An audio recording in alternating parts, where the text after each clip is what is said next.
যতক্ষণ আমরা এই সংসারে জীবিত ততক্ষণ আমাদের সাথে সবকিছু থাকে। আমাদের ধন, সুখ স্বাচ্ছন্দ্য, আমাদের মিত্রগণ, আমাদের পরিবার, এই সমাজ, এই সবকিছু আমাদের সাথে থাকে। যেদিন আমরা এই সংসারকে ত্যাগ করব, এদের মধ্যে কেউ আমাদের সাথে যাবে না। না ধন, না স্বাচ্ছন্দ্য, না সম্পত্তি। এই সকল মানুষ, এই সমাজ, এরা শুধুমাত্রই শ্মশান পর্যন্ত আমাদের সাথে থাকতে পারবেন। তারপরে যদি আমাদের সাথে কিছু যেতে পারে তাহলে তা শুধুই আমাদের ধর্ম। আর এই সংসারে আমরা নিজেদের যে সুনাম রেখে যাই সেটা সম্ভব শুধুমাত্র কর্মের দ্বারা। সেই জন্য সংসারে যতদিন পর্যন্ত জীবিত আছেন, যদি কিছু অর্জন করতে চান তাহলে ধর্ম অর্জন করুন, ধর্মের বিষয়ে স্পষ্টতা অর্জন করুন এবং কর্ম অর্জন করুন। এটাই হবে আপনার অতীত এবং এটাই হবে আপনার ভবিষ্যৎ, এবং এটাই সকলকে প্রেরণা প্রদান করবে। আসুন আমার সাথে ভালোবেসে বলুন, রাধা রাধা। সমুদ্র মন্থনের সময় দুই ধরনের রত্ন লাভ করা হয়েছিল। প্রথম হলাহল, যার প্রভাব থেকে এই সমস্ত সংসারের জীবের প্রাণ বাঁচানোর জন্য মহাদেব তাকে নিজের কণ্ঠে ধারণ করে নিয়েছিলেন। আর দ্বিতীয় অমৃত, যেটা কিঞ্চিত পরিমাণ মাত্রায় পাওয়া গেছিল।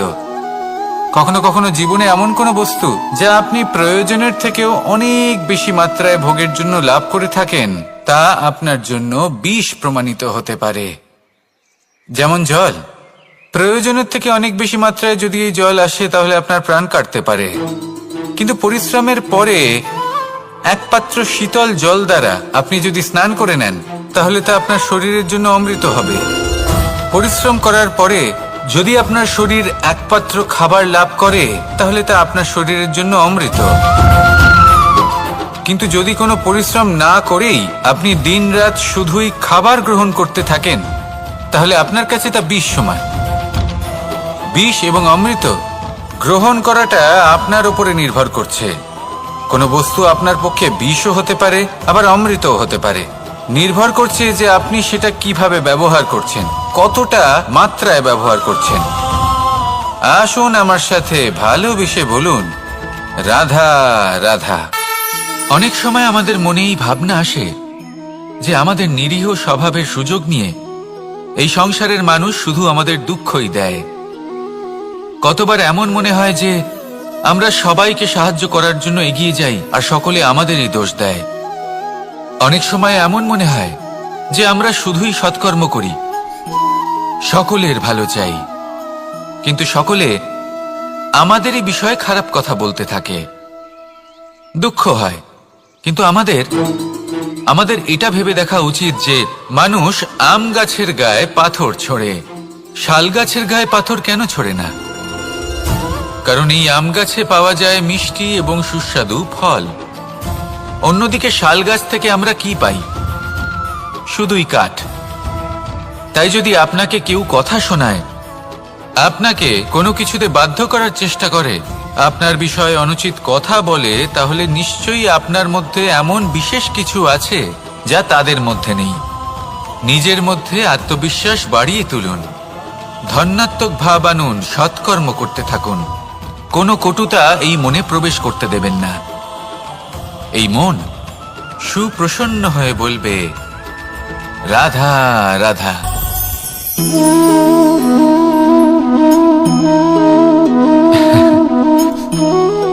ঘুমের মধ্যে আমরা বিভিন্ন ধরনের স্বপ্ন দেখি, কিছু সুখের, কিছু দুঃখের, কিছু অত্যন্ত ভয়ানক।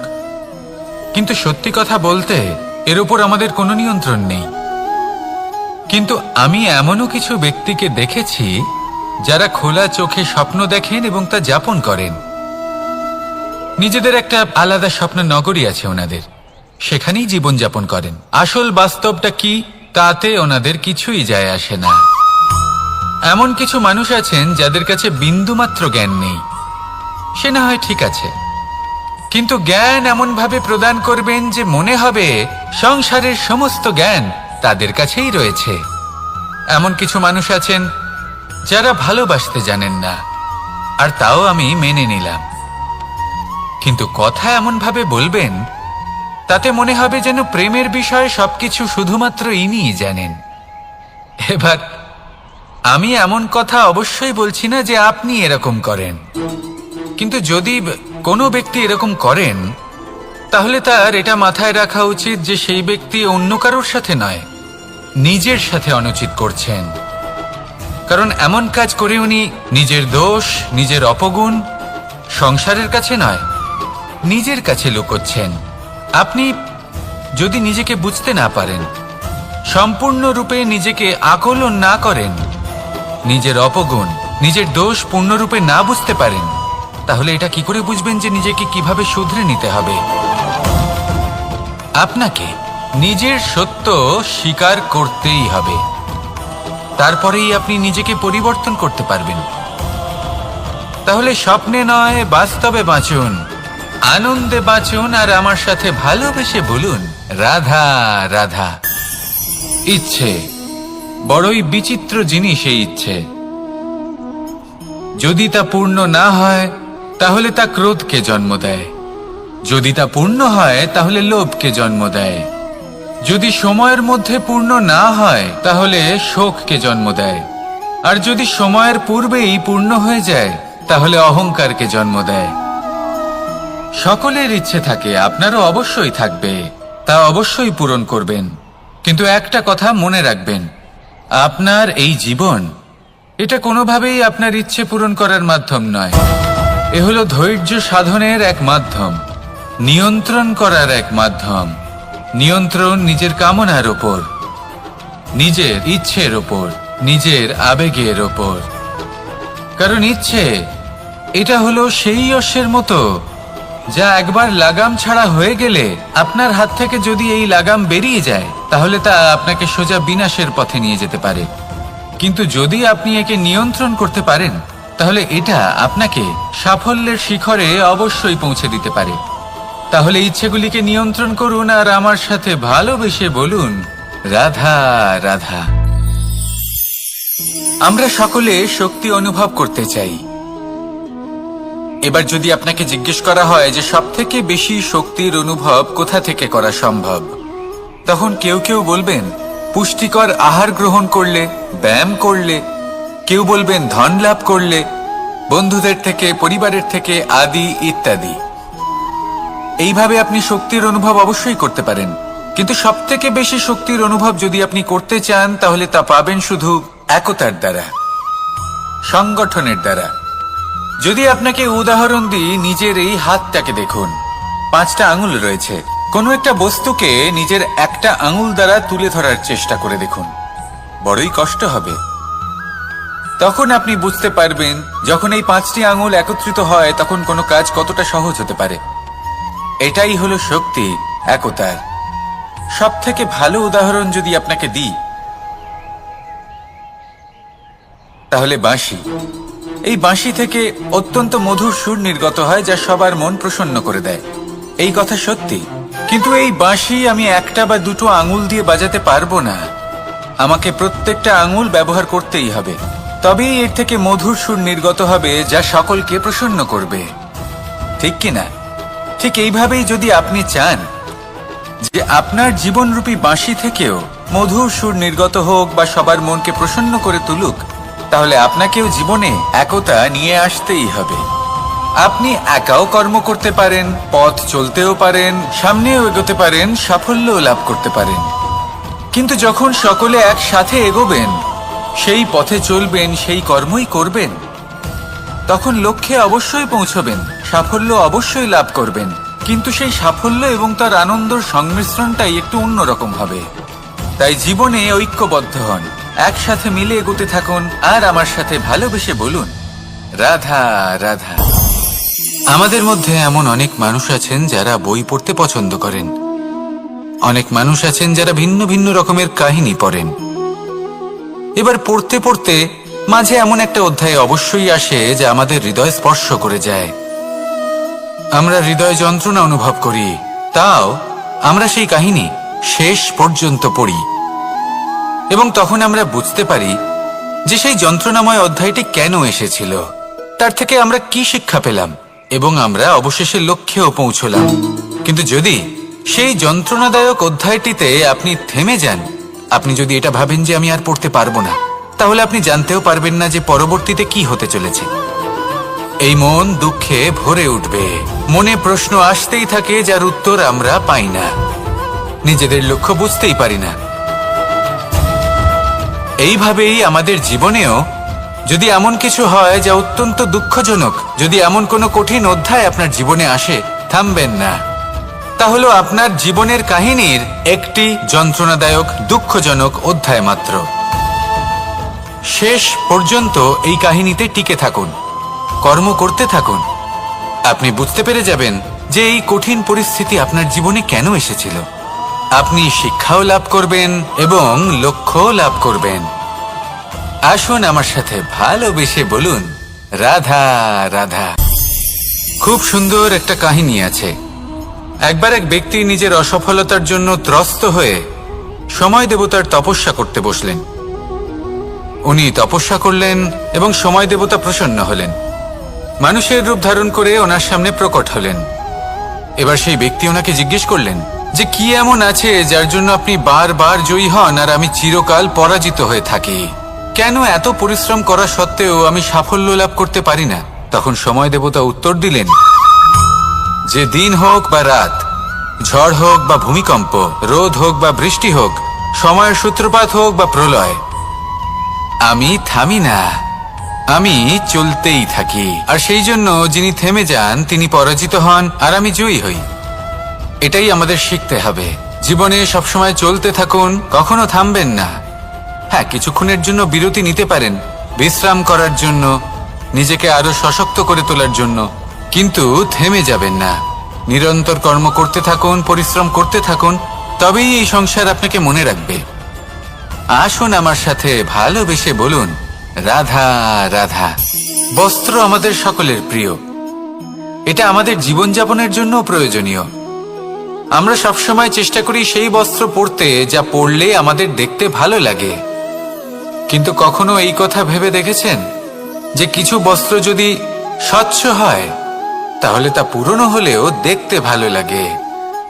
ঠিক তেমনই যেমন কোনো খাবার যদি মশলাদার না হয়, অত্যন্ত সুস্বাদু নাও হয়, কিন্তু যদি তা গরম হয়, টাটকা হয়, তাহলে খেতে ভালোই লাগে। ঠিক সেইভাবেই যদি কোনো ব্যক্তি সুন্দর নাও হয় কিন্তু তার কথা খুবই মধুর হয়, তাহলে সেই ব্যক্তি সকলের প্রিয় হয়। কোনো ব্যক্তি যদি ধনবান নাও হন কিন্তু তিনি যদি গুণী হন, তাহলে এই সংসারে সম্মান লাভ করেন। সেই জন্য কখনো এই বিষয়ে দুঃখ পাবেন না যে আপনার কাছে ভৌতিক স্বাচ্ছন্দ্য নেই। আপনার কাছে সব থেকে বড় বস্তু, সব থেকে মূল্যবান বস্তু যেটা আছে সেটা হলো আপনার আত্মা, আপনার মন, আপনার বিচারধারা, আপনার গুণ, আপনার কথা। এগুলো সবসময় শুভ রাখুন এবং সবসময় নিজের সাথে রাখুন। এই জীবন সফল হবে এবং প্রেমময় হয়ে বলে উঠবে, রাধা রাধা।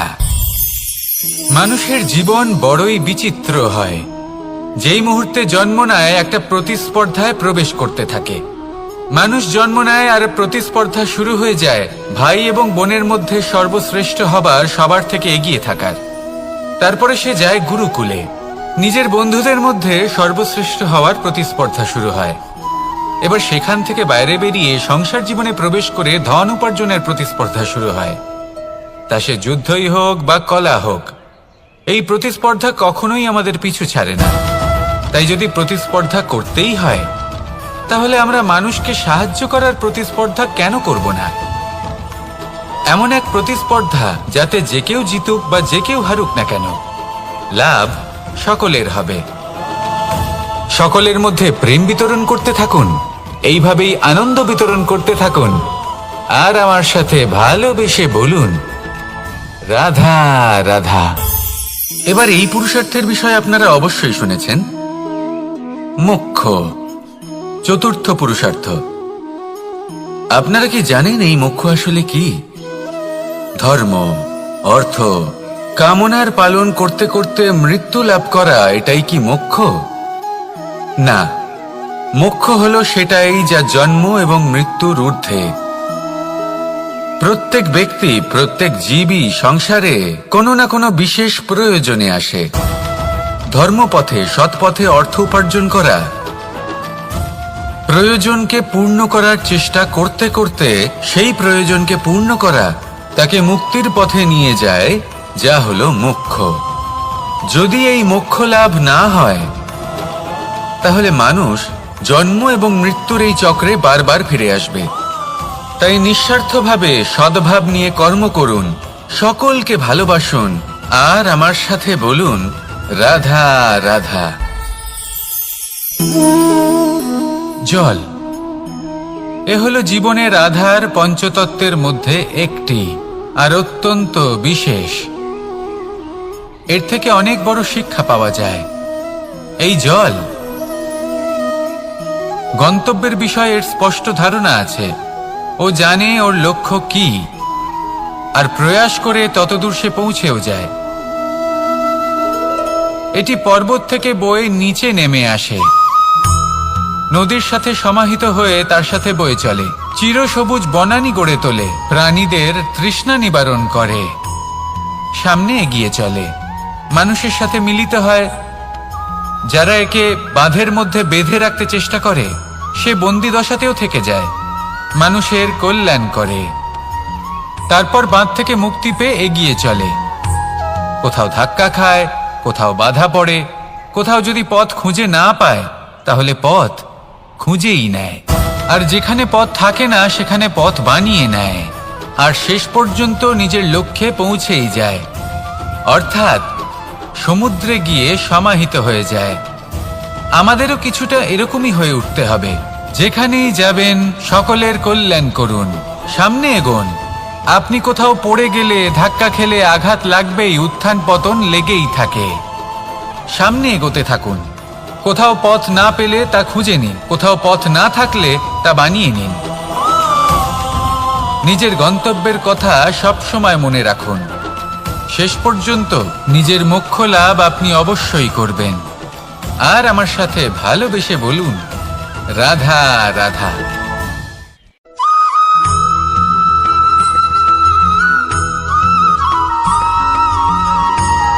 ছোট হোক বা বড়, রাজা হোক বা দরিদ্র, সমস্ত মানুষের মধ্যে একটা সামঞ্জস্য থাকে। সমস্ত মানুষের কাছে তার প্রশংসা অত্যন্ত গুরুত্বপূর্ণ। সে খুবই প্রসন্ন হয় যদি আপনি তার প্রশংসা করেন, কিন্তু আপনি যদি তাকে এটা বলেন যে এটা তোমার ভুল ছিল, তোমার কিছু খামতি ছিল, তখন সেটা সে মানতে রাজিই থাকে না। সব মানুষ এটা শুনতে পছন্দ করে যে সে যেটা করেছে সেটাই সর্বোত্তম। এবার আমি আপনাকে একটা কথা বলি, এ হলো নিন্দা, এ হলো প্রশংসা, আর এই হলো সত্য, যা সবার থেকে উচ্চস্থানীয়। সেই জন্য মানুষ আয়না দেখে। আয়না তাকে তার সৌন্দর্য দেখায় না, তাকে দেখায় যা সত্য, যাতে মানুষ আরো সুন্দর হওয়ার চেষ্টা করতে থাকে। তাই আয়না অত্যন্ত গুরুত্বপূর্ণ সত্যকে জানার জন্য। জীবনে নিন্দুকের মাহাত্ম্য প্রশংসকের মাহাত্ম্যের থেকে অনেক বেশি। কেন? কারণ তারা আপনাকে আপনার খামতি দেখায়, আপনার ভুলগুলো বুঝিয়ে দেয়, আপনাকে একটা সুযোগ দেয় নিজেকে শুধরে নিতে, নিজেকে আরো শ্রেষ্ঠ করে তুলতে, যা প্রশংসক করতে পারে না।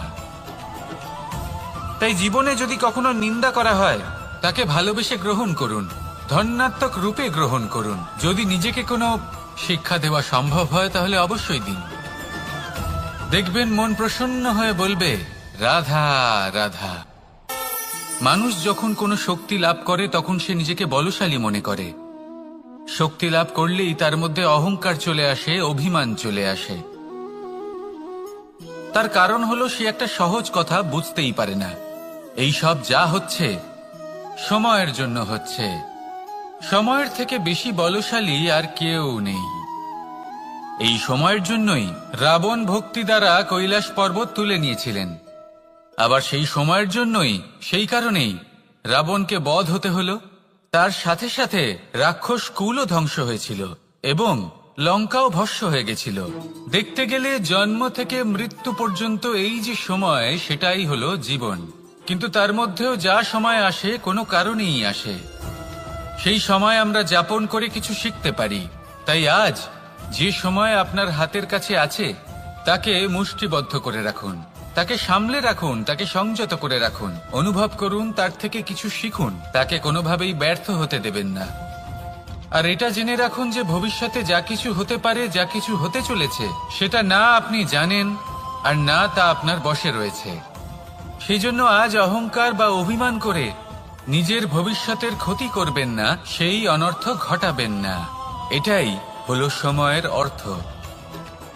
আসুন আমার সাথে ভালোবেসে বলুন, রাধা রাধা। গুরু, যিনি পথ দেখান, আমাদের জীবনে অত্যন্ত গুরুত্বপূর্ণ, অত্যন্ত আবশ্যক। কিন্তু কিছু মানুষ মনে করেন যে গুরুর কোনো প্রয়োজন নেই, কারণ এই সমগ্র জ্ঞান মানুষের অন্তরেই নিহিত রয়েছে। এবার প্রশ্ন এটাই, যদি সমস্ত জ্ঞান মানুষের অন্তরে নিহিত থাকে তাহলে গুরুর কি প্রয়োজন? আর যারা আজ পর্যন্ত গুরুকে মেনে এসেছেন তারা কি অনুচিত করেছেন? এর উত্তর আমি আপনাকে দেব একটা উদাহরণ দ্বারা। একটা কাঠ যা জ্বলনশীল, জ্বলনের ঊর্জা তার অন্তরে নিহিত রয়েছে, কিন্তু তার জ্বলনের জন্য বাইরে থেকে একটা অনুঘটকের প্রয়োজন হয়। এই অনুঘটকই হলেন আপনার গুরু। উত্তাপ যা একটা কাঠকে জ্বালাতে পারে, সেই উত্তাপ হলো গুরুর প্রচেষ্টা। যদি সেই গুরুই না থাকে, তার প্রচেষ্টাই না থাকে, তাহলে সেই সমস্ত জ্ঞান যা মানুষের অন্তরে নিহিত তা ব্যর্থ হয়ে যাবে। যদি আপনার সাথে আপনার গুরু থাকেন, আপনার পথ প্রদর্শন করেন, আপনার অন্তরের জ্ঞানকে বাইরে নিয়ে আসতে পারেন, তাহলে তাকে সম্মান করুন। আর আমার সাথে ভালোবেসে বলুন, রাধা রাধা। বিপদ আপদ আপনাকে সন্ত্রস্ত করে রাখতে পারে, কিন্তু এই বিপদ প্রত্যেকের জীবনে কোনো না কোনো কারণে থাকে। এটা আপনাকে দেখায় যে আপনার মধ্যে কি খামতি রয়েছে, কেন রয়েছে। এই বিপদ হলো সেই মাধ্যম যার দ্বারা আপনি নিজের দুর্বলতাকে নিজের শক্তিতে পরিবর্তন করতে পারেন। একটা ফুলের দিকে তাকান। একটা ফুল, তার বুকে যখন একটা সূচ বিঁধে এপার ওপার হয়ে যায়, শুধু তখনই আমাদের প্রভুর জন্য ফুলের মালা তৈরি করা যায়। সেই জন্য কখনোই বিপদকে ভয় পাবেন না, তার থেকে দূরে পালাবেন না, একে স্বাগত জানান। বোঝার চেষ্টা করুন এই বিপদ কেন আছে। যদি বিপদকে বুঝতে পারেন তবেই জীবনকে বুঝতে পারবেন। যদি জীবনকে বুঝতে পারেন তবে এই বিপদকে সম্পদে পরিণত করতে পারবেন। আসুন আর আমার সাথে ভালোবেসে বলুন, রাধা রাধা। পরিকল্পনা অত্যন্ত গুরুত্বপূর্ণ, এটা আমাদের জীবনে অত্যন্ত আবশ্যক, এটা আমাদের জীবনে। কিন্তু এই পরিকল্পনা ঠিক কতটা হওয়া উচিত, অর্থাৎ এই পরিকল্পনার সম্পর্কে কতটা চিন্তা করা উচিত, কতটা ভবিষ্যতের বিষয়ে চিন্তা করা উচিত। এবার দূরদর্শিতা অত্যন্ত বিশিষ্ট গুণ মানব জীবনে, কিন্তু দূরদর্শিতায় এতটাও মগ্ন হওয়া উচিত নয় যে কাছের জিনিসগুলোই নজরে না পড়ে। আজকের কথা বাদ দিয়ে শুধুই ভবিষ্যৎ নিয়ে চিন্তা করা অনুচিত। এবার দেখুন, পরিকল্পনা করুন, কিন্তু তার থেকে বেশি উপভোগ করুন। এই মুহূর্ত সম্পর্কে অবগত নয়, কিন্তু ভবিষ্যতের কথা আমরা চিন্তা করতে থাকি। আমি এটা অনুভব করতে চাই, ওইটা অনুভব করতে চাই, ওই আনন্দ প্রাপ্ত করতে চাই। এটা অনুচিত। পরিকল্পনা করুন, সংযত করুন, কিন্তু আজকে, বর্তমানকে, এই মুহূর্তকে, জীবনের বাস্তবিক আনন্দ এটা, আর জীবনযাপনের সব থেকে শ্রেষ্ঠ পথও এটা। আসুন আমার সাথে ভালোবেসে বলুন, রাধা রাধা। কখনো কখনো মনে এই ভাবনা আসতেই পারে যে ঈশ্বর আজ পর্যন্ত এত রূপে অবতীর্ণ হয়েছেন, এতবার এই পৃথিবীতে এসেছেন, তারপরেও এই সংসারে কোথাও না কোথাও এই পাপ বসবাস করে। এটার কারণ কি? এটার কারণ আমরা স্বয়ংই। যখন কোনো ব্যক্তি এই পৃথিবীর পথপ্রদর্শন করে, এই সংসারকে উচিত দিশা দেখায়, এই সংসারের মঙ্গল করে, আমরা সেই ব্যক্তিকে মানুষ থেকে ঈশ্বর বানিয়ে ফেলি। সেই ব্যক্তির পতন স্বয়ং আমাদের হাতেই হয়ে যায়, কারণ সেই ব্যক্তি তার শ্বাস প্রশ্বাসের জন্য হয় না। সেই ব্যক্তি হলো সেই ভাবনা যা সে এই সংসারকে প্রদান করেছে। আমরা সেই ব্যক্তির ভাবনাটারই অন্ত করে দিই। এটা উচিত নয়। আমরা ওনাকে প্রভু মেনে নিই। প্রভু মানার পর আমরা ওনার কাছে প্রার্থনা করি, হে প্রভু আমাদের সাহায্য করুন। যদি উনি প্রভুও হন, তাও উনি পৃথিবীতে এসেছেন মনুষ্য রূপে। যা কর্ম করেছেন, যা শক্তি প্রাপ্ত করেছেন, এই দেহ থেকেই প্রাপ্ত করেছেন। আপনাদের এটা বোঝানোর জন্য যে এই কাজ আপনিও করতে পারেন। যারা সৎ আত্মা থাকেন তাদের জন্য সর্বশ্রেষ্ঠ শ্রদ্ধাঞ্জলি হলো এটাই যে আপনি তাদের পদচিহ্ন অনুসরণ করে চলুন। না ওনাদের স্মরণে থাকুন, না পুষ্পের মালা ওনাদের চরণে রাখুন, বরং তাদের ভাবনাকে অনুসরণ করে সেই ভাবনা নিয়ে এগিয়ে চলুন। এটা না শুধু আপনার জন্য, বরং সমগ্র সংসারের জন্য লাভদায়ক।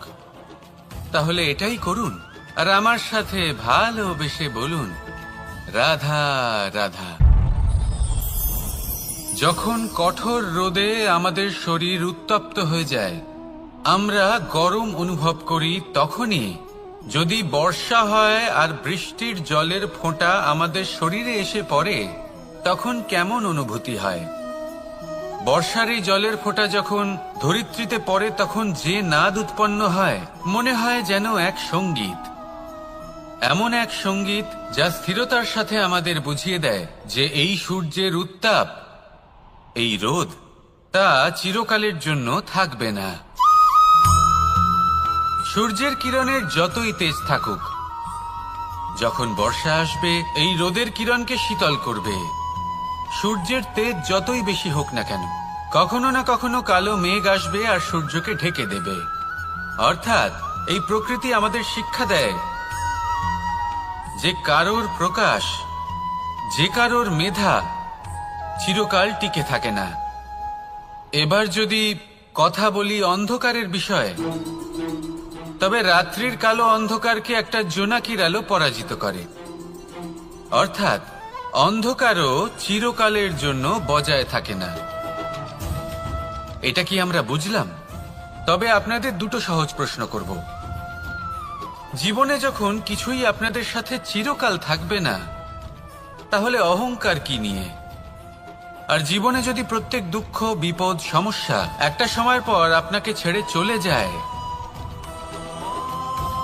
তাহলে পরাজয় মানবেন কেন? এই দুশ্চিন্তা ত্যাগ করুন, এই অহংকার ত্যাগ করুন, আসক্তি ত্যাগ করুন আর আমার সাথে ভালোবেসে বলুন, রাধা রাধা। ভোজন।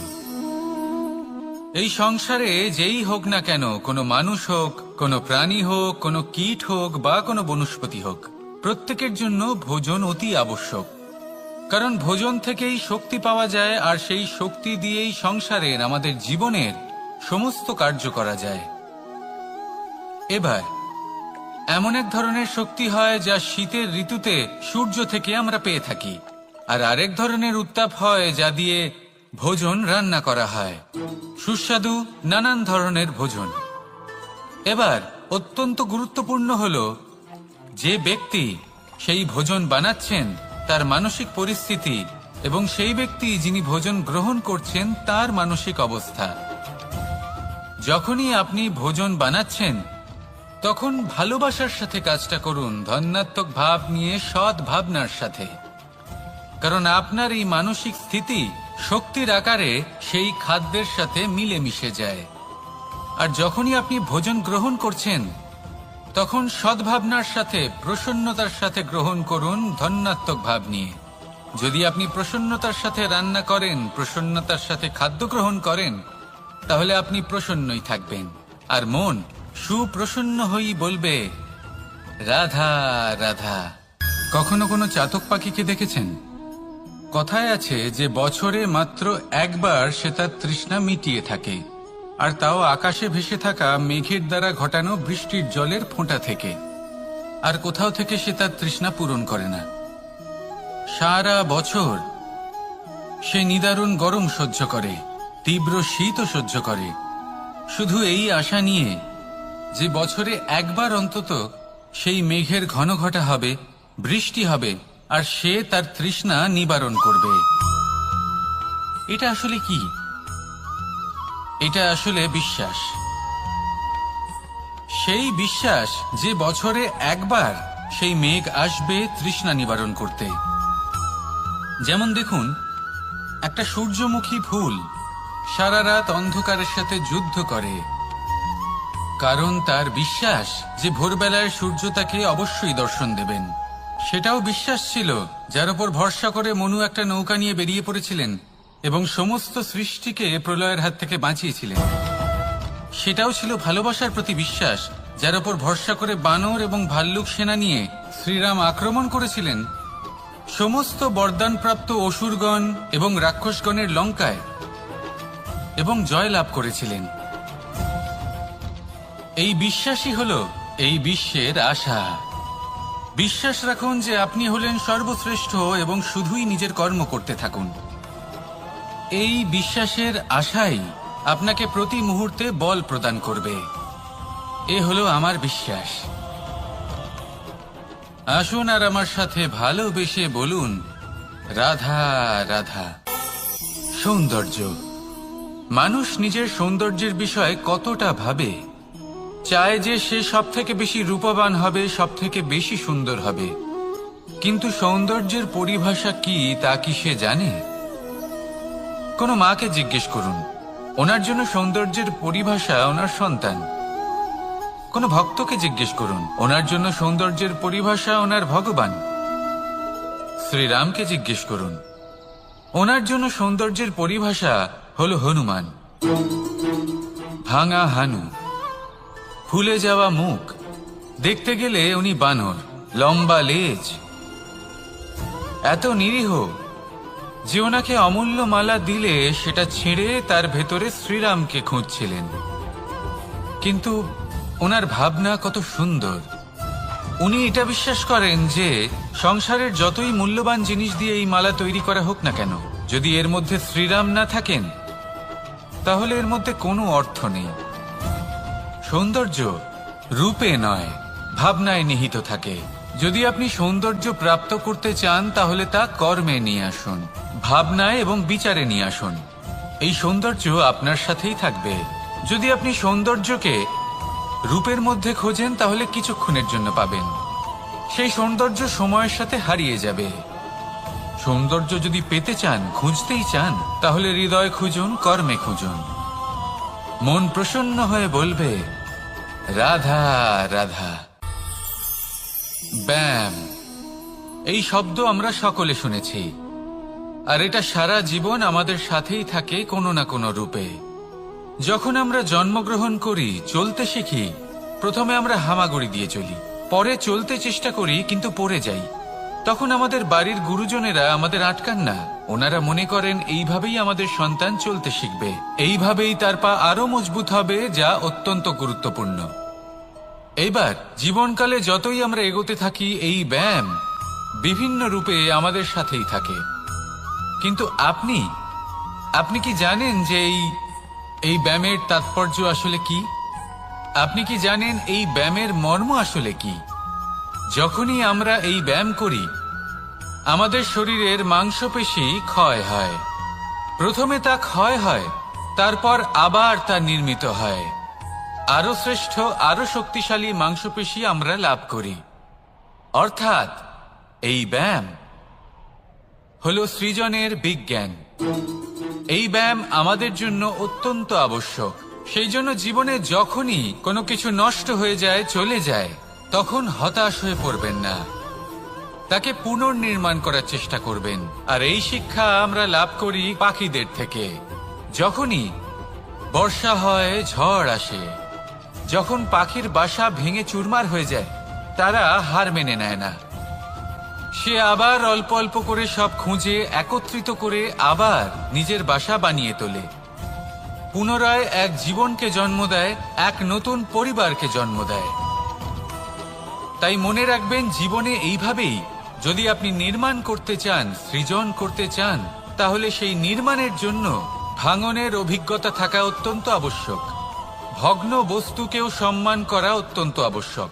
এই আচরণ মনে নিয়ে আসুন, মন প্রসন্ন হয়ে বলবে রাধা রাধা। আমাদের এই জীবন, তাতে এই যে সময় চক্র, তা তিনটি ভাগে বিভক্ত।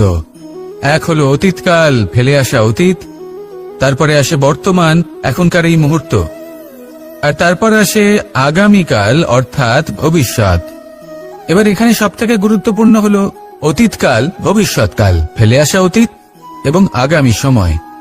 কেন? কারণ এই দুইয়ের উপর নির্ভর করছে যে আপনি বর্তমানে কি করতে চলেছেন। শুধু প্রয়োজন হলো সঠিক দৃষ্টিভঙ্গির।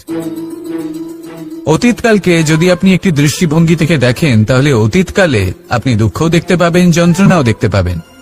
অন্য কোনো দৃষ্টিভঙ্গি থেকে দেখলে আপনি অতীতকাল থেকে শিক্ষাও লাভ করবেন। এবার এই শিক্ষা অনুসারেই বর্তমানে কর্ম করা উচিত।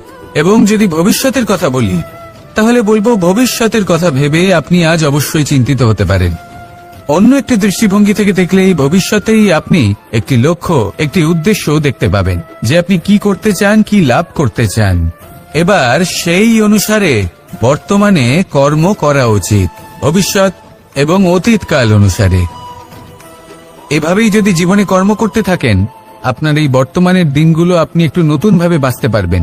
এভাবেই যদি জীবনে এগোতে থাকেন, তাহলে আপনার জীবনে আনন্দের উদ্ভব হতে কেউ বাধা দিতে পারবে না। আসুন আমার সাথে ভালোবেসে বলুন রাধা রাধা।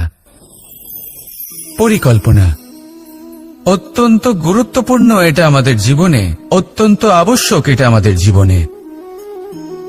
কিন্তু এই পরিকল্পনা ঠিক কতটা হওয়া উচিত, অর্থাৎ এই পরিকল্পনার সম্পর্কে কতটা চিন্তা করা উচিত, কতটা ভবিষ্যতের বিষয় চিন্তা করা উচিত। এবার দূরদর্শিতা অত্যন্ত বিশিষ্ট গুণ মানব জীবনে, কিন্তু দূরদর্শিতায় এতটাও মগ্ন হওয়া উচিত নয় যে কাছের জিনিসগুলোই নজরে না পড়ে। আজকের কথা বাদ দিয়ে শুধুই ভবিষ্যৎ নিয়ে চিন্তা করা অনুচিত। এবার দেখুন, পরিকল্পনা করুন, কিন্তু তার থেকে বেশি উপভোগ করুন। এই মুহূর্ত সম্পর্কে অবগত নয়, কিন্তু ভবিষ্যতের কথা আমরা চিন্তা করতে থাকি। আমি এটা অনুভব করতে চাই, ওইটা অনুভব করতে চাই, ওই আনন্দ প্রাপ্ত করতে চাই। এটা অনুচিত। পরিকল্পনা করুন, সংযত করুন, কিন্তু আজকে, বর্তমানকে, এই মুহূর্তকে। জীবনের বাস্তবিক আনন্দ এটা, আর জীবনযাপনের সবথেকে শ্রেষ্ঠ পথও এটা। আসুন আমার সাথে ভালোবেসে বলুন রাধা রাধা। মানুষ কখনো কখনো সময়কে নিয়ন্ত্রণ করতে চেষ্টা করে, কখনো কখনো সময়ের গুরুত্ব বুঝতে পারে না। এটা ভাবে যে এই কিছু মুহূর্ত কেটে যাক, একে অতিবাহিত করি, তাহলে কি বা হবে, কয়েকটা মুহূর্ত মাত্র। কিন্তু তা নয়। আজকের একটা মুহূর্ত ভবিষ্যতের অনেক বড় পরিবর্তনের ভিত হতে পারে। আজকের একটা মুহূর্ত আপনার ভবিষ্যৎকে উজ্জ্বল করে তুলতে পারে। সেই জন্য ছোট ছোট মুহূর্তগুলিকে অদেখা করবেন না। সময়কে কাজে লাগান, পূর্ণরূপে কাজে লাগান। এবার যদি আপনি কাউকে সাহায্য করতে চান আর সেই কারণেই যদি থেমে থাকেন, তাহলে ঠিক আছে, কারণ আপনি কাউকে সাহায্য করে তার জীবনকে আরো ভালো করে তুলতে চাইছেন, আরো শ্রেষ্ঠ করতে চাইছেন। এই পুণ্য, এই কর্ম ফিরে আপনার কাছেই আসবে আর আপনার জীবনকে শুভ করে তুলবে।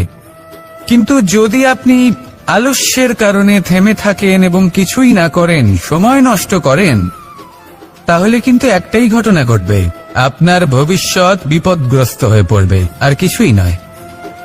সেই জন্য এটা বোঝা প্রয়োজন যে কখন থামতে হবে এবং কেন থামতে হবে। যদি আপনার থামার কারণ এবং সময় অনুচিত হয়ে থাকে, তাহলে আপনার ভবিষ্যৎ কখনোই উচিত হতে পারে না।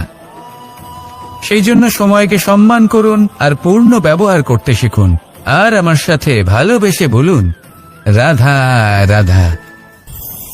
বিপদ আপদ আপনাকে সন্ত্রস্ত করে রাখতে পারে, কিন্তু এই বিপদ প্রত্যেকের জীবনে কোনো না কোনো কারণে থাকে। এটা আপনাকে দেখায় যে আপনার মধ্যে কি খামতি রয়েছে, কেন রয়েছে। এই বিপদ হলো সেই মাধ্যম যার দ্বারা আপনি নিজের দুর্বলতাকে নিজের শক্তিতে পরিবর্তন করতে পারেন। একটা ফুলের দিকে তাকান। একটা ফুল তার বুকে যখন একটা সূচ বিঁধে এপার ওপার হয়ে যায়, শুধু তখনই আমাদের প্রভুর জন্য ফুলের মালা তৈরি করা যায়। সেই জন্য কখনোই বিপদকে ভয় পাবেন না, তার থেকে দূরে পালাবেন না, একে স্বাগত জানান। বোঝার চেষ্টা করুন এই বিপদ কেন আছে। যদি বিপদকে বুঝতে পারেন তবেই জীবনকে বুঝতে পারবেন। যদি জীবনকে বুঝতে পারেন তবেই এই বিপদকে সম্পদে পরিণত করতে পারবেন। আসুন আর আমার সাথে ভালোবেসে বলুন, রাধা রাধা। জীবনে সবথেকে বেশি গুরুত্বপূর্ণ বস্তু কি? বাড়ি, বাহন, সোনা, ধন। যদি আমি সত্যি বলি তাহলে জীবনে সবথেকে বেশি গুরুত্বপূর্ণ বস্তু কোনো বস্তুই নয়। যদি কিছু গুরুত্বপূর্ণ থাকে তাহলে তা হলো অনুভূতি, করুণা, মিত্রতা, মাতৃত্ব, বাৎসল্য, আর সবথেকে বেশি গুরুত্বপূর্ণ ভালোবাসা। নিজেদের এই জীবনে যদি আপনি শুধুমাত্র বস্তুর খেলাতে মেতে থাকেন তাহলে জীবনে আনন্দ কখনোই থাকবে না। নিজের এই জীবনকে অনুভূতির পীঠস্থান বানিয়ে তুলুন। এই মন প্রসন্ন হয়ে বলবে, রাধা রাধা। সাগরের ঢেউ সমুদ্র তটে ধাক্কা খেয়ে, পাথরের সাথে ধাক্কা খেয়ে তার আকার বদলে দিতে পারে। বিভিন্ন আকারের পাথরে এদের ঘষে ঘষে গোলাকার বানিয়ে দিতে পারে, কিন্তু এই সাগরের ঢেউ এদের নিজেদের আকার কখনো বদলায় না। কিন্তু এমন কেন? কারণ এরা বিচ্ছিন্ন হয়েও আবার একত্রিত হতে জানে। অর্থাৎ যখন এরা বিচ্ছিন্ন হয় তখন মতভেদ অবশ্যই, কিন্তু আবার একত্রিত হওয়া হলো এদের একতার প্রতীক। দেখুন, ঝগড়াঝাঁটি, তর্ক বিতর্ক, মতভেদ এগুলো জীবনের অভিন্ন অঙ্গ, কিন্তু এদের কখনো মনে প্রবেশ করতে দেবেন না। যদি মনে প্রবেশ করেও ফেলে তাদের মনে ঘর করতে দেবেন না, এদের বের করে ফেলুন। এই ঝগড়াঝাঁটি, তর্ক বিতর্ক, মতভেদ এদের সারা জীবন সাথে নিয়ে চলবেন না। যদি একসাথে নিয়ে চলতে চান তাহলে সকলকে একসাথে নিয়ে চলুন, ঢেউয়ের মতো। একতায় বিশ্বাস রাখুন। একসাথে মিলে যদি এগোতে থাকেন তাহলে অনেক দূর পৌঁছবেন, নয়তো শুধু দূরের কথা ভেবেই যাবেন। কি চান সেই সিদ্ধান্ত আপনারই।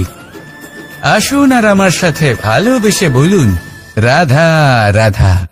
এই সাগর হলো বিশাল। কথায় আছে যে জীবনের উৎপত্তি সাগর থেকেই হয়েছে। কথাটা ঠিকও। এই সাগরই আমাদের ভিন্ন ভিন্ন ধরনের বনস্পতি প্রদান করেন, মণি এবং মুক্ত প্রদান করেন। আমরা কতটা তুচ্ছ সেই বিষয়ে আমাদের উপলব্ধি ঘটান, আমাদের প্রেরণা প্রদান করেন, যাতে আমরাও সাগরের মতো বিশাল হয়ে উঠতে পারি। এই সাগরের অনেকগুলো গুণ আছে যা আমরা শিখতে পারি। আজ আমি কথা বলবো একটা বিশেষ গুণের বিষয়। বেশিরভাগ মানুষ মালিন্য, নোংরা পদার্থ, নোংরা বস্তু, অপদ্রব্য এই সাগরে ভাসিয়ে দেন, কিন্তু সাগর এই পদার্থ নিজের মধ্যে একত্রিত করে রাখেন না। এই সব নিজের ভেতর থেকে বাইরে বের করে দেন। এ হলো অত্যন্ত শ্রেষ্ঠ একটা গুণ। কিন্তু এই কাজকেও সার্থক করার জন্য সাগরেরও একটা তটের প্রয়োজন পড়ে, যেখানে সাগর এই সব বস্তু বাইরে বের করে ফেলতে পারে। আর মানুষও ভিন্ন কিছু নন। দেখুন, মানুষেরও তো একটা তটের প্রয়োজন পড়ে। এই তট, তিনি হয়তো আমাদের গুরু হতে পারেন, আমাদের মা বাবা হতে পারেন, ভাই বা মিত্র হতে পারেন, বা হয়তো সেই সমস্যাগুলি যার থেকে আমরা দূরে পালিয়ে যাচ্ছি। কারণ যখন আপনি এই সমস্যাগুলির সম্মুখীন হবেন, শেষ পর্যন্ত আপনি শিক্ষাই পাবেন। সব থেকে বেশি গুরুত্বপূর্ণ এই মনকে পবিত্র রাখা। আর তার জন্য একটাই উপায় আছে, এই মন তার মন্থন করা। যদি এই মনের মন্থন করেন তাহলে পূর্ণরূপে পবিত্র হবেন। আর এই মন, আপনি তো জানেনই, প্রসন্ন হয়ে বলবে রাধা রাধা। যদি আমি আমার চোখ বেঁধে কোনো একটা নির্দিষ্ট দিকে নিজের সমস্ত শক্তি প্রয়োগ করে ছুটে যাই, তাহলে কি হবে? আমি কোথাও ধাক্কা খেতে পারি, নিজের ক্ষতি করতে পারি, কোথাও পড়ে যেতে পারি, তাই না? অর্থাৎ এটা নিশ্চিত এই কাজ আমার করা উচিত নয়। কিন্তু আজকের দিনে প্রত্যেকটা মানুষ এই কাজই করছেন, তাই না? কোনো কাজ করার পূর্বে সেই কাজের বিষয়ে সম্পূর্ণ তথ্য কোথায় সংগ্রহ করছেন? শুধু এটুকু জানেন যে এই কাজটা করলে কত ধন অর্জন করবেন আর কত নাম হবে, আর ব্যাস সামনে এগিয়ে যান। এটা উচিত নয়। পূর্ণরূপে যে কোনো কাজ করার আগেই সেই কাজের বিশ্লেষণ করে নেওয়া উচিত, তা বুঝে নেওয়া উচিত, এবং সেই বিষয়ে অবশ্যই খেয়াল রাখা উচিত যে আপনার শরীর এবং আপনার মন এই কাজ করার জন্য কি প্রস্তুত রয়েছে। যদি তা না হয় তাহলে প্রথমে নিজেকে শুধরে নিন, তারপরে সেই কাজ করুন। যদি এইভাবে জীবনে সামনে এগোন তাহলে সাফল্যের সম্ভাবনা জীবনে অনেক বেশি বেড়ে যাবে। তাহলে এটাই করুন আর আমার সাথে ভালোবেসে বলুন রাধা রাধা।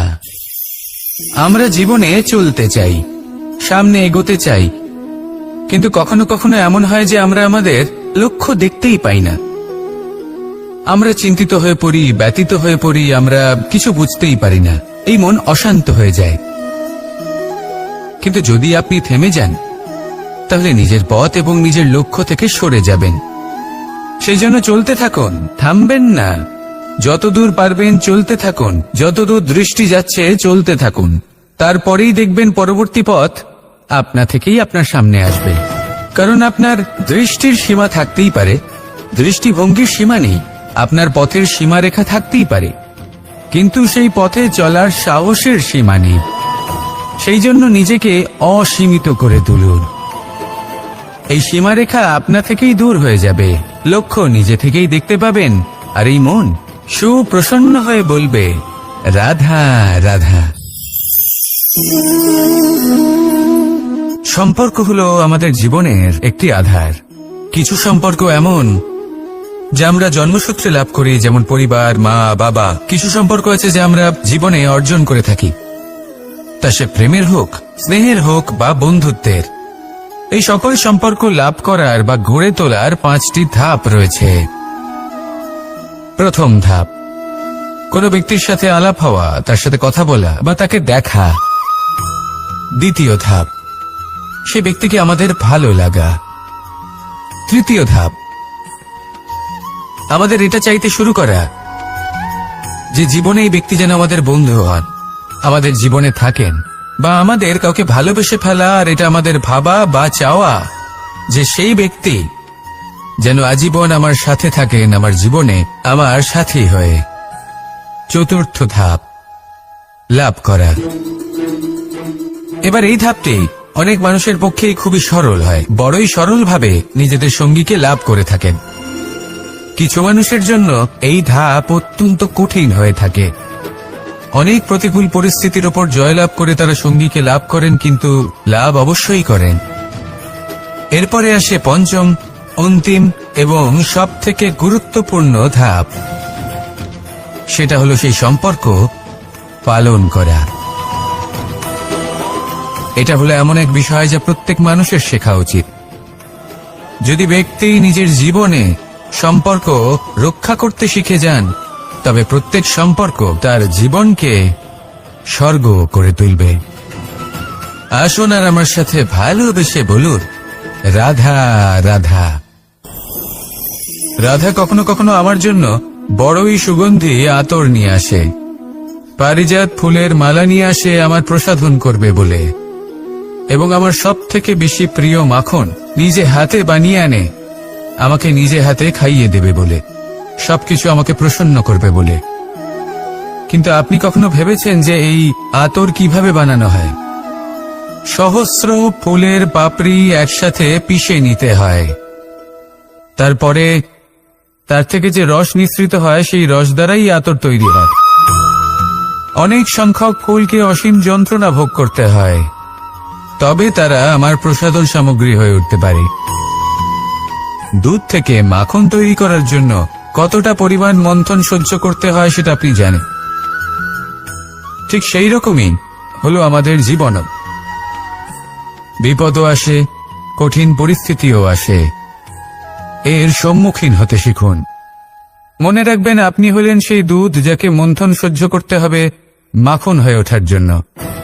মনে রাখবেন, আপনি হলেন সেই ফুলের মতন যাদের পিষ্ট হতে হবে সুগন্ধি আতর হয়ে ওঠার জন্য, যাকে এই সংসার পছন্দ করে। কখনো কখনো জীবনে আপনার সাথে খারাপ শুধুমাত্র এই কারণে ঘটে যাতে আপনার শ্রেষ্ঠ রূপ এই সংসারের সামনে আসতে পারে। শুধুমাত্র কঠিন পরিস্থিতি এবং বিপদকে একটা সুযোগ হিসেবে দেখার চেষ্টা করুন। আপনার জন্য এই সংসার বদলে যাবে, সংসারকে দেখার দৃষ্টিভঙ্গি পাল্টে যাবে, আপনার ভাগ্য পাল্টে যাবে, আর এই মন প্রসন্ন হয়ে বলবে, রাধা রাধা। কি অমূল্য, কি সুন্দর এই রত্ন। এবার ভেবে দেখুন, যদি আমি এই রত্নকে ব্যবহার করি আখরোট ভাঙার জন্য, তাহলে কি হবে? বা ভেবে দেখুন, এই রত্ন নিয়ে আমি যদি বন্ধুদের সাথে খেলা করতে শুরু করে দিই, তাহলে কি হবে? আপনি তো হাসবেন আমার ওপর। আপনি বলবেন, এত অমূল্য একটা রত্ন, এর দ্বারা কত দুঃখ দূর করা সম্ভব। এই মূল্যবান রত্নের আমি অপব্যবহার করছি। একদম ঠিক বলেছেন, আমি মেনে নিচ্ছি। মূল্যবান বস্তুর অপব্যবহার করা অনুচিত, কিন্তু আপনিও তো তাই করছেন, তাই না? ভেবে দেখুন, মানুষ এই সংসারের সর্বশ্রেষ্ঠ প্রাণী, আর মানুষের এই শরীর সব থেকে মূল্যবান রত্ন। এবার এর সাথে আপনি কি করছেন? অপব্যবহার করছেন না, নিজের স্বাস্থ্যের যত্ন নিচ্ছেন না, আপনি অনুচিত পথে চলছেন শুধুমাত্র ধন অর্জন করার জন্য, পাপ কাজ করছেন, কি না করছেন? এটা অপব্যবহার নয়? ভেবে দেখুন, আমরা এই মানব শরীরের সাথে কি করতে পারি। যদি এর আমরা সদ্ব্যবহার করি, তাহলে অনন্ত পুণ্য অর্জন করতে পারি, যার দ্বারা শুধুই নিজেকে নয় বরং আমাদের আশেপাশের সকলকে সন্তোষ প্রদান করতে পারি। তাই সংকল্প নিন, এটাই যে মানব শরীরের আমি সদ্ব্যবহার করব, পুণ্যের পথে চলব, সকলের মঙ্গলের জন্য, সকলের প্রসন্নতার জন্য। এই কর্ম করুন, এই পথে চলতে থাকুন। এই মন সন্তোষ বোধের সাথে বলবে, রাধা রাধা। এই সংসারের সব থেকে বড় শক্তি আসলে কি? দৈহিক শক্তি, ভৌতিক শক্তি, রাজনৈতিক শক্তি, স্বর্ণের শক্তি, বিদ্যার শক্তি নাকি মায়ার শক্তি, ভক্তির শক্তি নাকি নিরাশক্তির শক্তি? এই সংসারের সব থেকে বড় শক্তি হল হাসি মুখের। যদি আপনি এবং আমি এমন কোন সময় হাসতে পারি যেখানে মুখে হাসি আসা প্রায় অসম্ভব, তাহলে বিশ্বাস করুন, এই সংসারে কেউ আপনাকে ভাঙতে পারবে না। এটা কিছুটা সেই রেশমের কীটের মতো, যে চারিদিক থেকে নিজেকে ঢেকে রাখে একটা খোলসের মধ্যে থাকে, কিন্তু জীবিত থাকে। এই হাসি মুখ, এটা শুধুমাত্র একটা আবেগ নয়, এটা সংসারের যে কোনো অভাব দূর করে। অভাব আশার, অভাব বিশ্বাসের। এই হাসি আপনার অন্তরে আশার আলো জাগ্রত করে, আর এই সংসারের হতাশা দূর করে দেয়। তাই কঠিন থেকে কঠিনতর পরিস্থিতিতেও মুখে হাসি বজায় রাখুন। এই শক্তি আপনার থেকে কেউ কাটতে পারবে না। আর যদি আপনার কাছে এই শক্তি থাকে, তাহলে অন্য কোনো শক্তি আপনাকে বাধা দিতে পারবে না। তাহলে হাসুন আর আমার সাথে ভালোবেসে বলুন, রাধা রাধা। ভীষ্ম একটা মহান নাম, দেবী গঙ্গার সুপুত্র। স্বয়ং বৃহস্পতি এবং পরশুরাম ছিলেন ওনার শিক্ষাগুরু। অত্যন্ত মহান যোদ্ধা ছিলেন,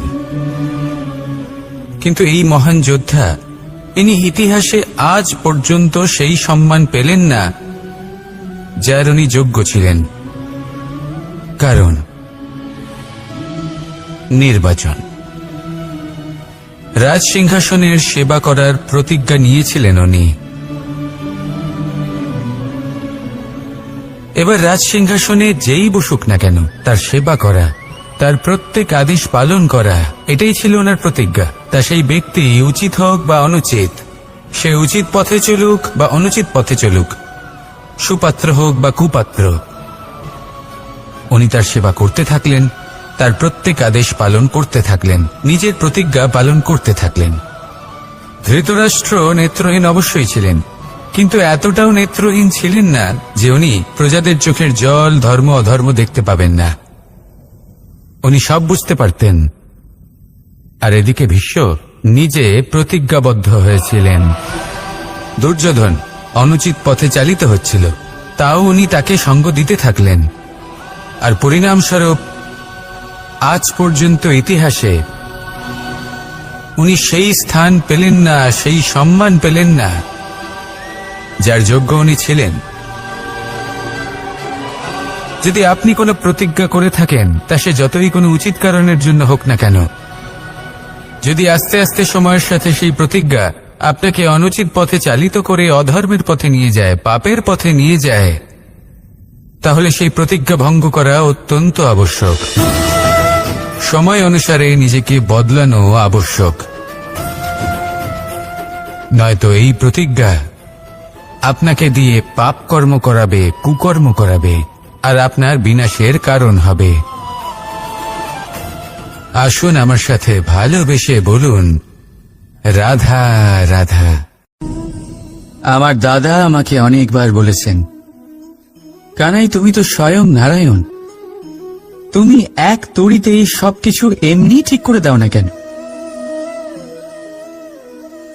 এবার দাদাকে কি করে বোঝাবো? আচ্ছা, আপনি নিজেই ভেবে দেখুন, সিংহকে জঙ্গলের রাজা বলা হয়, কিন্তু সিংহ শুধুমাত্র তার ইচ্ছে প্রকাশ করলেই কোনো হরিণ কি নিজেই হেঁটে তার কাছে আসবে? নিজেই কি রাজি হয়ে যাবে তার আহার হওয়ার জন্য? না, কখনোই না। যে কোনো কাজকে সফল করে তোলার জন্য আপনাকে চেষ্টা করতে হবে, পরিশ্রম করতে হবে, যাতে সেই কাজ ভালোভাবে সম্পন্ন হয়। শুধু ইচ্ছে দিয়েই কোনো কার্যসিদ্ধি হবে না। ইচ্ছে থেকে স্বপ্ন তৈরি হয়, তবে সেইগুলো সফল করতে গেলেও আপনাকে পরিশ্রম তো করতেই হবে। মনে করুন আপনার ইচ্ছে হলো খেতে, আর কোনো দয়ালু ব্যক্তি এসে আপনার সামনে খাবার রেখে দিল, তাও তা খেতে গেলে পরিশ্রম আপনাকেই করতে হবে। যদি ভালোবাসার ইচ্ছে থাকে, তাহলেও নিঃস্বার্থ, নিষ্পাপ মনে ভালোবাসি। দেখুন, আপনি স্বপ্নে অবশ্যই উঠতে পারেন, কিন্তু এই পৃথিবীতেই আপনাকে বেঁচে থাকতে হবে। আর যদি এই ধরিত্রীতে আপনি এগিয়ে যেতে চান, তাহলে এই ভূমিকে পা দিয়ে আপনাকে পেছনে ঠেলতেই হবে। রাধা রাধা। কিছু শেখা অত্যন্ত গুরুত্বপূর্ণ। এবার কি কি শিখতে হবে সেই সব শেখানোর জন্য অনেক শিক্ষক রয়েছেন, কিন্তু কি শিখবেন না আর কি করবেন না, এটা আমাদের নিজের অভিজ্ঞতা দিয়ে শিখতে হয়। কিন্তু তার মানে এটা নয় যে যদি আপনাকে শিখতে হয় যে আগুনের তাপ কতটা, আপনাকে আগুনের মধ্যে হাত দিতে হবে। না, অন্য কারোর অভিজ্ঞতা দ্বারাও শিখতে পারেন। প্রশ্ন শুধুমাত্র একটাই যে আপনি কি শিখতে চান নাকি চান না। যদি আপনি এটাই ভাবেন যে আমি শুধুই নিজের অভিজ্ঞতা দ্বারাই শিখতে চাই, তাহলে জীবনকাল ছোট মনে হবে, অনেক কিছুই শিখতে পারবেন না। তাই নিজের সাথে সাথে বড়দের অভিজ্ঞতা দ্বারাও শেখা শুরু করে দিন। এই সংসারের অভিজ্ঞতা দ্বারা শিখতে শুরু করে দিন। আর এটা নিশ্চিত রূপে শেখা আবশ্যক যে কখন কি করবেন না, কোথায় থামতে হবে আর কোথায় থামবেন না। তাহলে আসুন আর আমার সাথে ভালোবেসে বলুন, রাধা রাধা।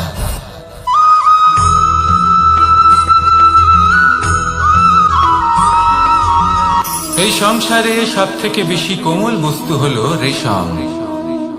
এই রেশম এতটাই কোমল হয় যে এর পুরো একটা থান শুধুমাত্র একটা হাতে ধরা সম্ভব।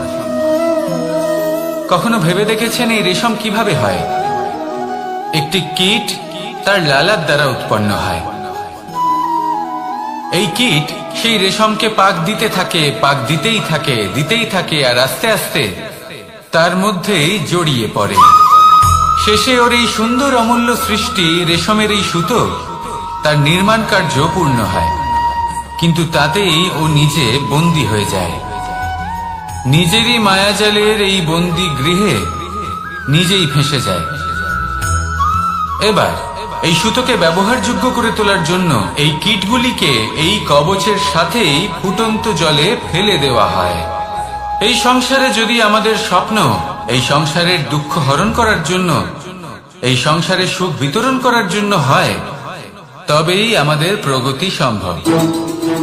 যদি আমাদের এই স্বপ্ন শুধুই আমাদের এবং আমাদের স্বার্থ সিদ্ধির জন্য হয়, তাহলে এই স্বপ্ন আমাদের অন্ধ করে দেবে, আমাদের অন্ধকারের পথে নিয়ে যাবে, আর আমরাও সেই কীটের মতো হয়ে যাব। নিজেদেরই মায়াজালে আমরা নিজেই ফেঁসে যাব, আর শেষে আমরা যদি কিছু লাভ করি তা হবে একাকিত্ব, অন্ধকারময় মৃত্যু। তাই স্বপ্ন অবশ্যই দেখুন, কিন্তু এমন ভাবে স্বপ্ন দেখবেন না যে তার এই বন্দিগৃহে আপনি নিজেই ফেঁসে গেলেন। স্বপ্ন দেখুন পরোপকারে।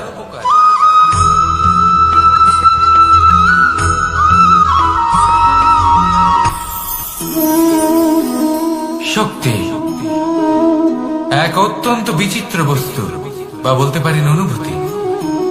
পিতা সবসময় চান যেন তিনি তার শক্তি পুত্রকে। আসুন আপনাকে সহজে বোঝাই। যদি আপনি সুপাত্র হন আর আপনাকে শক্তি দেওয়া হয়, তাহলে আপনি সেই শক্তির গুরুত্ব বুঝবেন, কোথায় সেই শক্তি প্রয়োগ করা উচিত সেটা বুঝবেন। আর এটা যেহেতু অর্জন করা শক্তি হবে, সেই শক্তির অপব্যবহার হবে না। কিন্তু যদি এই আপনি কুপাত্র হন আর যদি আপনাকে এই শক্তি দেওয়া হয়, তাহলে কি হবে? দেখতে গেলে এই শক্তি আপনি দান হিসেবে পেয়েছেন, তাই না আপনি এই শক্তির গুরুত্ব বুঝবেন আর না এর প্রয়োগ আপনি জানবেন। তার অপব্যবহার হওয়া সুনিশ্চিত। তাই যদি আপনি কোনো শক্তি অর্জন করতে চান, তাহলে আগে তার যোগ্য হয়ে উঠুন, পুত্র নয় পাত্র হয়ে উঠুন। আর আমার সাথে ভালোবেসে বলুন, রাধা রাধা।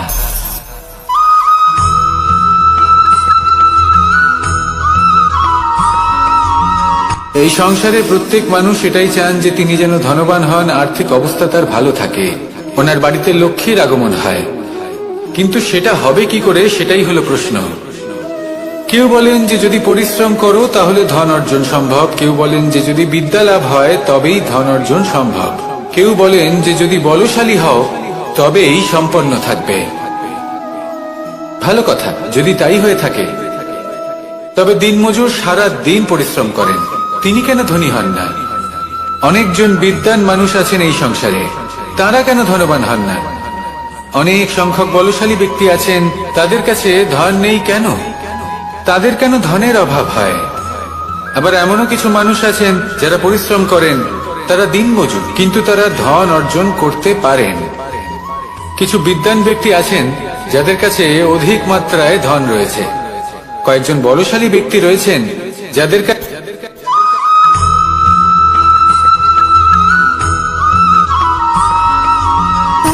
সুখ, দুঃখ এবং শক্তি, এই তিন হলো এই সংসারের ত্রিদেবের মতো। আমাদের জীবনে যা কিছু ঘটছে এই তিনটির ভিত্তির উপরেই হচ্ছে। আসলে এই সংসারের একটা নিয়ম আছে, যখনই আপনি কিছু লাভ করেন, এই সংসার আপনার পরীক্ষা নেয়। এটা জানার জন্য আপনার পরীক্ষা নেয় যে আপনি যা কিছুই লাভ করেছেন, আপনি কি আদৌ সেটার যোগ্য কিনা। ঠিক সেইভাবেই এই সুখ, দুঃখ এবং শক্তি আপনার পরীক্ষা নিয়ে থাকে। যখন সুখ আসে তখন সে আপনার পরীক্ষা নেয় যে আপনার মধ্যে অহংবোধ জাগ্রত হয়নি তো। যদি অহংবোধ চলে আসে তাহলে সুখ সেখানেই সঙ্গ ত্যাগ করে। দুঃখ আপনার ধৈর্যের পরীক্ষা নিতে থাকে, আর যদি আপনার মধ্যে ধৈর্য না থাকে তাহলে এটা আপনাকে আরো বেশি দুঃখের গভীর অন্ধকারে ঠেলে দেবে। সেখানে শক্তি পরীক্ষা নেয় আপনার বিনম্রতার। যদি আপনি বিনম্র না হন তাহলে হয় এই শক্তি আপনার সঙ্গ ত্যাগ করবে, নয় এই শক্তি বিনম্রতার অভাবে আপনার পতনের কারণ হতে পারে। এই সংসারে যে কোনো ব্যক্তি যিনি এই পরীক্ষায় উত্তীর্ণ হয়ে থাকেন, এই জীবনে তিনি সাফল্য লাভ করেন। আসুন আমার সাথে ভালোবেসে বলুন, রাধা রাধা।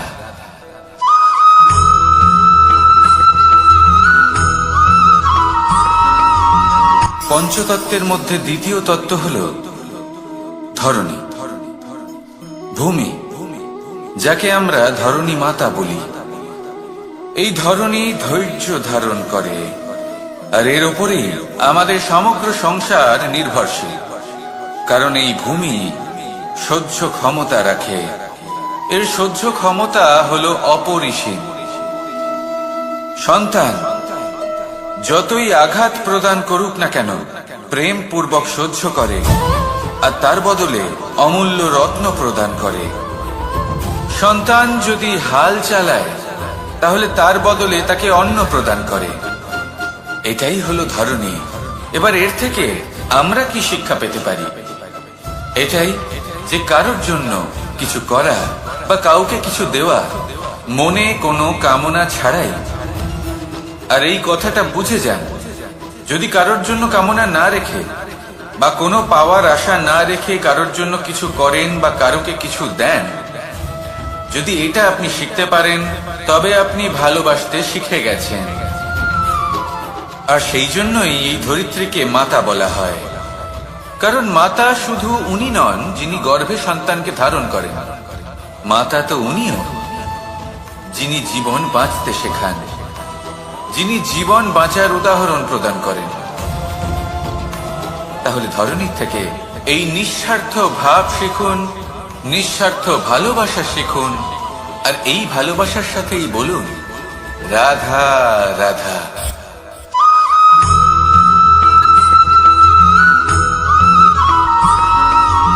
মানুষ জন্মগ্রহণ করে, তার সাথে ভয়েরও জন্ম হয়। ছোটবেলা থেকেই আমাদের মনে কোনো না কোনো প্রকারের ভয় থেকেই যায়। কেউ এই বিষয়ে ভয় পায় যে তার কোনো বস্তু তার থেকে দূরে চলে যাবে, কেউ এই বিষয়ে ভয় পায় যে আমি নিজেকে হারিয়ে ফেলব, কেউ এই ভেবে ভয় পায় যে আমার প্রিয়জনেরা তারা যেন আমার থেকে দূরে না চলে যায়, কেউ এই ভেবে ভয় পায় যে আমরা যেন পথ না হারিয়ে ফেলি, আদি ইত্যাদি। কিন্তু সত্যি কথা বলতে ভেবে দেখুন, এই ভয় বাস্তবে কি?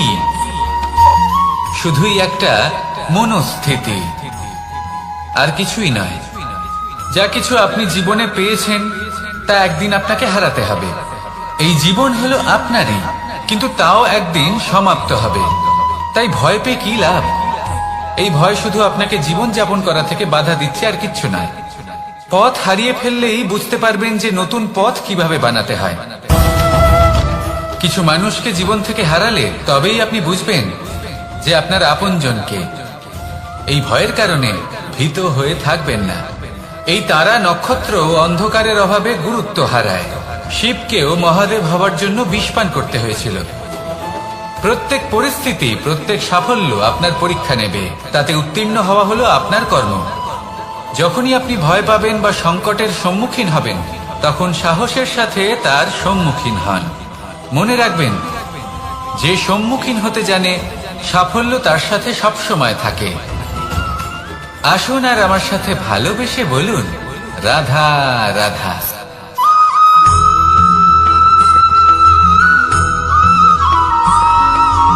জীবনে অগ্রসর হওয়ার জন্য আমাদের কাকে প্রয়োজন হয়?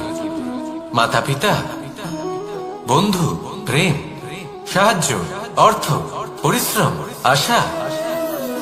ভিন্ন ভিন্ন মানুষ ভিন্ন ভিন্ন বিকল্প চয়ন করে। যদি আমি আপনাকে বলি, তাহলে জয় আর পরাজয়ের মন্ত্র দুটো শব্দের উপর নির্ভর করে, মেনে নেওয়া আর দৃঢ় হওয়া। যদি মেনে নেন তাহলে হেরে যাবেন, যদি দৃঢ় হন তাহলে নিশ্চিত রূপে জয়ী হবেন। যদি কখনো আপনি ক্লান্ত হয়ে ওঠেন, আপনি দুঃখী হন, পুরোপুরি ভেঙে পড়েছেন, তখন মেনে নেবেন না যে আপনি ভেঙে পড়েছেন, নয়তো হেরে যাবেন। তখন উল্টে স্থির করবেন যে যাই হয়ে যাক না কেন আমি জয়ী হবই। আর আপনি দেখবেন যে জয় নিশ্চিত রূপে আপনার কাছেই আসবে। তাহলে এই কথা মনে রাখবেন আর আমার সাথে ভালোবেসে বলবেন, রাধা রাধা।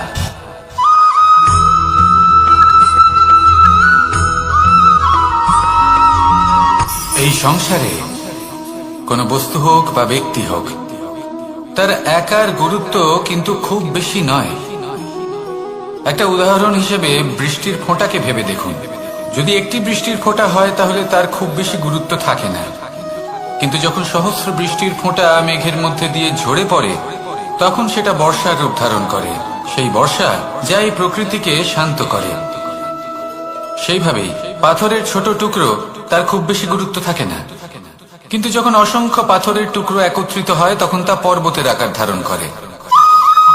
সেইভাবেই কিছু মানুষ যখন একত্রিত হন তখন তৈরি হয় পরিবার, কিছু পরিবার যখন একত্রিত হয় তখন তৈরি হয় সমাজ, যখন অনেক সংখ্যক সমাজ একত্রিত হয় তখন তৈরি হয় রাজ্য।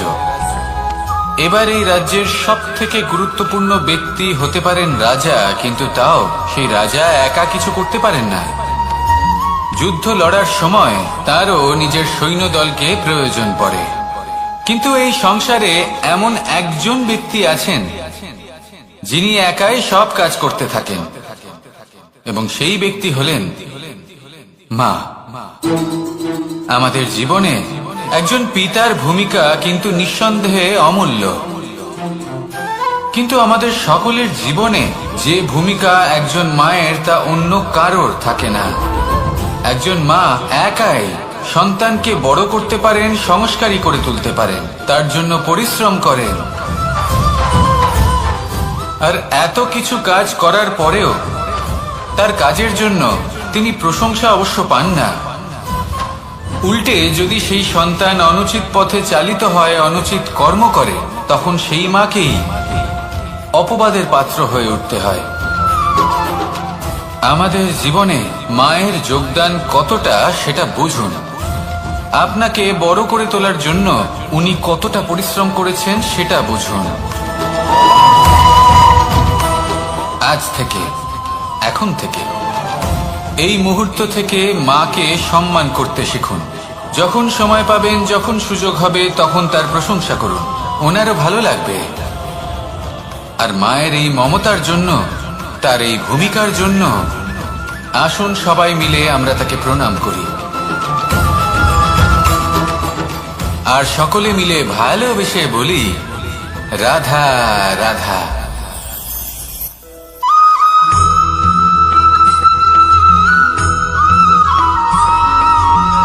এই সংসারের সব থেকে গুরুত্বপূর্ণ তত্ত্ব কোনটা? প্রথম হলো সময়। জন্ম থেকে মৃত্যু পর্যন্ত এই যে সময়, এটাই তো হলো জীবন। দ্বিতীয় হলো জীবন, যাতে আমরা সময়ের সদ্ব্যবহার করি, শ্রেষ্ঠ থেকে শ্রেষ্ঠতর কাজ করার চেষ্টা করি। বহু বছরের এই পরম্পরা, এই সংস্কৃতিকে এগিয়ে নিয়ে যাওয়ার চেষ্টা করি। এই সংসারে আমরা অংশগ্রহণ করতে চেষ্টা করি। তৃতীয় হলো ধন, সেই ধন যা প্রত্যেক ব্যক্তি অর্জন করতে চেষ্টা করেন। এবার এই তিনটি তত্ত্বের মধ্যে একটা সামঞ্জস্য আছে, সমান ব্যাপার আছে, সে ধনই হোক বা সময় হোক বা হোক জীবন। আর সেই সমান ব্যাপার হলো যে যদি আপনি এটা গণনা করতে থাকেন তাহলে তা কমতে থাকে, যদি আপনি এটা ব্যবহার করেন তাহলে তা বাড়তে থাকে। একে সংগঠিত করে রাখতে চেষ্টা করলে এ হাত থেকে ফসকে যায়, কিন্তু যদি আপনি একে সামলে রাখতে শিখে যান তাহলে এমন কাজ করবেন যাতে সংসারের সাথে সাথে পরবর্তী প্রজন্ম লাভবান হবে। যদি কিছু শিখতে চান তাহলে সামলাতে শিখুন, গণনা করা বা সংগঠিত করা নয়। আসুন আর আমার সাথে ভালোবেসে বলুন, রাধা রাধা।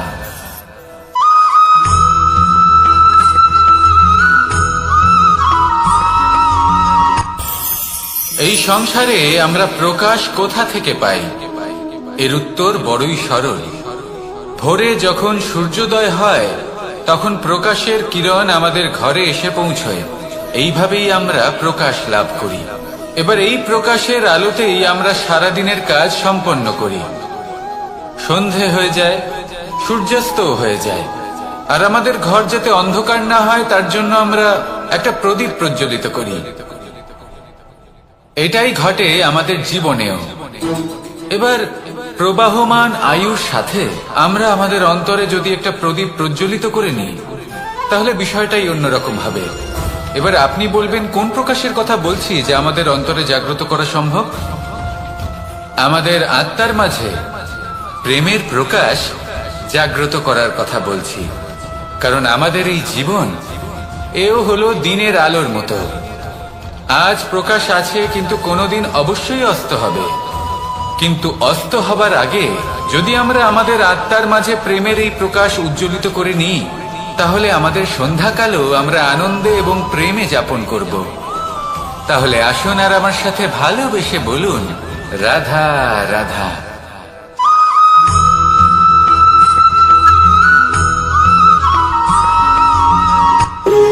যখন মানুষের মৃত্যু হয় তখন কি হয়? অনেক সংখ্যক মানুষ শোক পালন করতে চলে আসেন। যে ব্যক্তি মৃত্যু লাভ করেছেন তার অনেক বস্তু থাকে যেগুলো তার প্রিয়, যেগুলো তিনি ব্যবহার করেছেন। তার শয্যা, তার বস্ত্র, তার আভূষণ সবকিছু তার থেকে বিচ্ছিন্ন করা হয় এবং খালি হাতে তাকে শ্মশানের উদ্দেশ্যে রওনা করা হয়। আমি আপনাকে এই প্রশ্ন করতে চাই, আপনি এই সংসারে কি অর্জন করেছেন? ধন সম্পত্তি, বস্ত্র, আভূষণ, এই সবকিছু যে আপনি অর্জন করেছেন আপনার মৃত্যুর পরে তা আপনার থেকে দূর হয়ে যাবে। এর উত্তর হলো একটাই, আপনার কর্ম। শুধু সেটাই আছে যা একান্ত আপনার, আর শুধু সেটাই এই সংসার থেকে চলে যাওয়ার পরেও সংসারেই জীবিত থাকবে। যদি আপনি দুষ্কর্ম করেন তাহলে এই সংসার আপনাকে একটি অনুচিত উদাহরণ হিসেবে মনে রাখবে যে এই ব্যক্তি খুব পাপী ছিল, অনুচিত কর্ম করতেন। যে পথে তিনি চলেছেন সেই পথে কারোর চলা উচিত নয়। সেখানেই যদি আপনি সৎকর্ম করেন তাহলে সংসার চিরকাল এটাই বলবে যে খুব ভালো মানুষ ছিলেন, সবাইকে ভালোবাসতেন, সবাইকে সাহায্য করতেন, আমার খুব প্রিয় মানুষ ছিলেন। এটাই হলো শ্রেষ্ঠ কর্ম। সেই জন্য জীবনে শুধুমাত্র ধন সম্পত্তি আভূষণ এই সব অর্জন করতে গিয়ে নিজের মনোনিবেশ করবেন না। শ্রেষ্ঠ কর্ম করুন। সংসার থেকে চলে যাওয়ার পরেও এই কর্মই এই সংসারে আপনাকে জীবিত রাখবে। আসুন আমার সাথে ভালোবেসে বলুন, রাধা রাধা।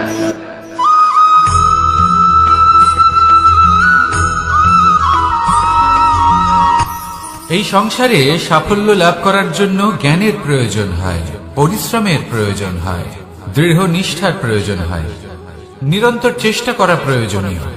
কিন্তু আরো কিছু আছে যা অত্যন্ত প্রয়োজনীয় এবং গুরুত্বপূর্ণ। তা হলো ভালো বন্ধু। তাদের থাকা অত্যন্ত প্রয়োজনীয়। যদি ভালো বন্ধু থাকে তাহলে সময় এলে তারা ঢাল হয়ে আপনাকে সুরক্ষা করবেন। সময় এলে অস্ত্রের মতো শত্রুকে সংহারও করবেন। যদি তিনি জ্ঞানী হন, তাদের মধ্যে সদ্গুণ থাকে, তাহলে এই সব গুণ আপনার মধ্যেও প্রবেশ করবে। তাহলে সাফল্যের জন্য ভালো বন্ধু পাওয়া অত্যন্ত প্রয়োজনীয়। কিন্তু শুধু বন্ধু কেন, ভালো শত্রুও থাকা প্রয়োজনীয়। এবার আপনি ভাববেন আমি কি বললাম? যদি আপনার জীবনেও ভালো অর্থাৎ শক্তিশালী শত্রু থাকে তাহলে আপনিও শক্তিশালী হতে থাকবেন। এই শত্রু আপনাকে প্রেরিত করবে আরো বেশি শক্তিশালী হয়ে ওঠার। কখনো কোনো হরিণকে দেখুন, তীব্র গতিতে দৌড়তে থাকে। কেন তীব্র গতিতে দৌড়য়? এই কারণে নয় যে কোথাও তার জন্য মধুর ঘাস অপেক্ষা করে রয়েছে, না।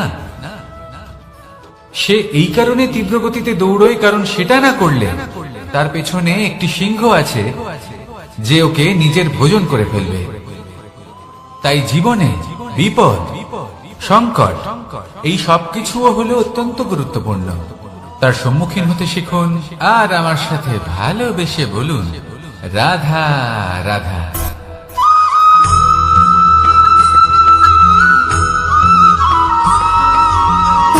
সুখ, দুঃখ এবং শক্তি, এই তিন হলো এই সংসারের ত্রিদেবের মতো।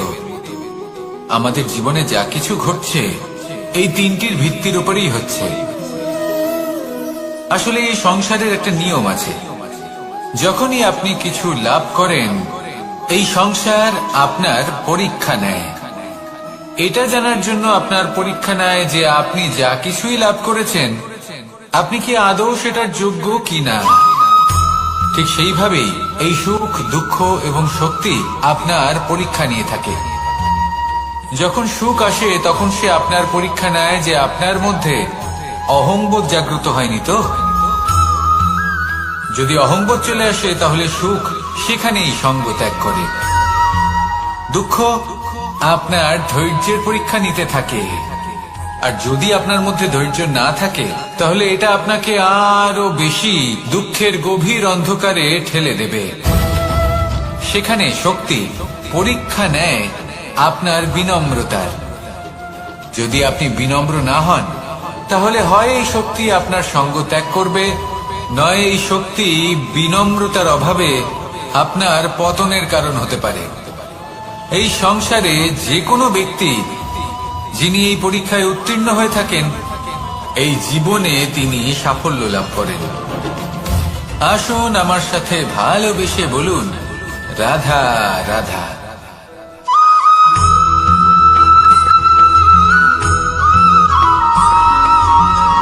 পুরুষার্থ। শাস্ত্রে 4 ধরনের পুরুষার্থের কথা বলা হয়েছে। প্রথম হলো ধর্ম। আপনি কি জানেন এই ধর্ম আসলে কি? আপনার কি মনে হয় ধর্ম